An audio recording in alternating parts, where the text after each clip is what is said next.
ก่อน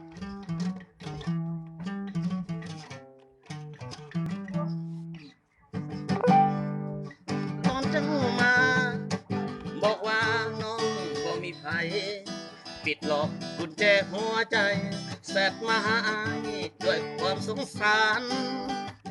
มาเลิกกับแฟนสุดแสนจะทรมานห้องให้น้ำตาเป็นทานอดอ่อนคำหวานมารยาพอได้ฟังเหตุการณ์น้องเว้าผ่านมาเจ็บปวดซอกซ้ำหัวอยากให้อายมารักษาแผลใจได้ฟังคำหวานหากนั้นที่น้องมอบให้ทุ่มเทให้น้องหัวใจแต่สุดท้ายกลายเป็นคนลวงกับกาดากำกาดา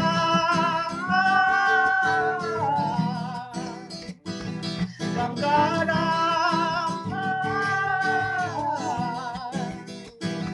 กำกาดำตั้งนานอมตะสมหวังผูกกับนางฟ้า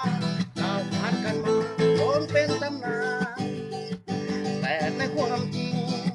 น้องเฮียนจบเรียนสามัญหากที่มอบให้แสนมันต้องถูกประหารในคุกมารยาตอนเจ้ามาน้องน้ำตามาบอกว่าคุณทางจะฝากความหวังทางกายทางใจ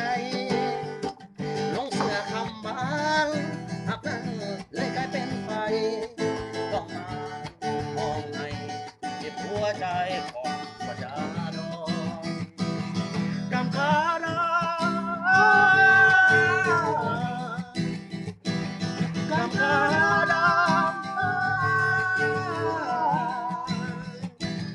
กำกาดำตำนานอมตะสมหวังบุกกับนางฟ้าเราผ่านกันมาจนเป็นตำนานแต่ในความจริงน้องเรียนจบที่สามัญหากที่มอบให้แสนหวานต้องถูกประหารในกรงมารยาตอนเจ้ามาน้องเอาน้ำตามาอ้างบอกว่าน้องหมดหนทางจะฝากความหวังทางกายทางใจลงเสียคำหวานหากครั้งต้องกลายเป็นไฟสุดท้ายต้องมาอ่อนให้เจ็บปวดหัวใจก่อนวันดาโนกระกาดา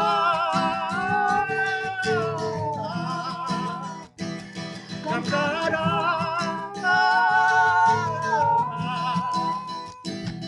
กำกาดา